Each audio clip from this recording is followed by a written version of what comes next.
Michael David Murphy here with Atlanta Celebrates Photography. We're here for a lecture with Christopher Bucklow at the High Museum. Christopher's in town to do the lecture and as well to have an opening at Jackson Fine Art, which will be on view through late October. Christopher, welcome. Thanks for coming. Thank you, Michael. A few quick questions before your lecture. We were looking at your work today and I was seeing that you have a lot of slides of paintings, and you're here for a photography festival, and thought that was very interesting, and I'm curious about how that works for you in terms of photography projects versus painting projects, and where you spend your energy. On both, really. The photographic project fulfills certain needs for light, I guess, and the painting projects fill the need for the ability to explore narrative, I guess. Mm-hmm. So when you were a student, or when you were first kind of beginning your creative exploration, was photography the lure? Were you always a painter? What happened first?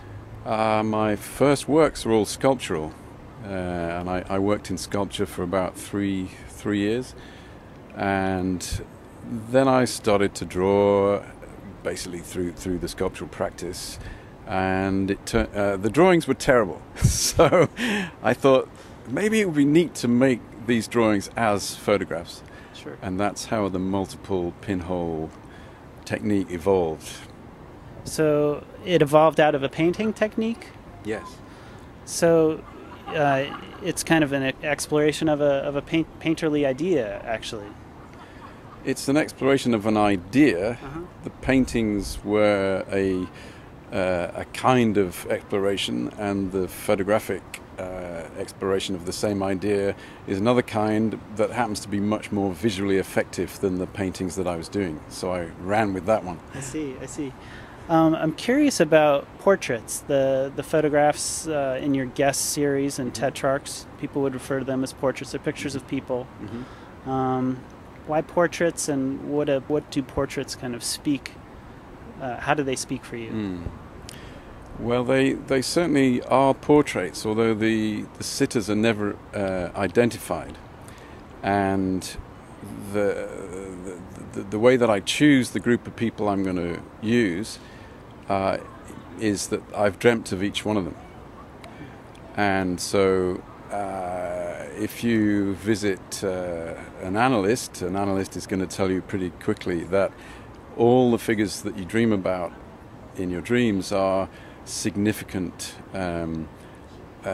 symbolically of aspects of yourself, either things that you aspire to or hate about yourself or are comfortable with or whatever. So in a sense, this collective group is a kind of group self-portrait.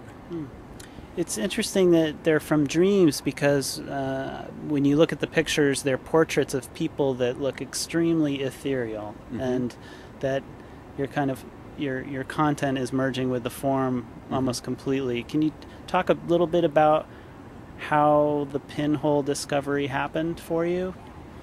How it happened? Well, I wanted to. I wasn't involved in making the guest images of people. I was, as I said, I was painting images that looked like clusters, and they were meant to be clusters of suns.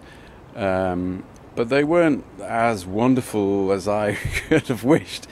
So I thought of the idea of using the actual sun, but going down to the local camera shop and begging the plastic lenses off the guy who takes in the disposable cameras, the throwaway cameras, and then building a kind of fly's eye with thousands of these little lenses and shooting the sky and the sun with it.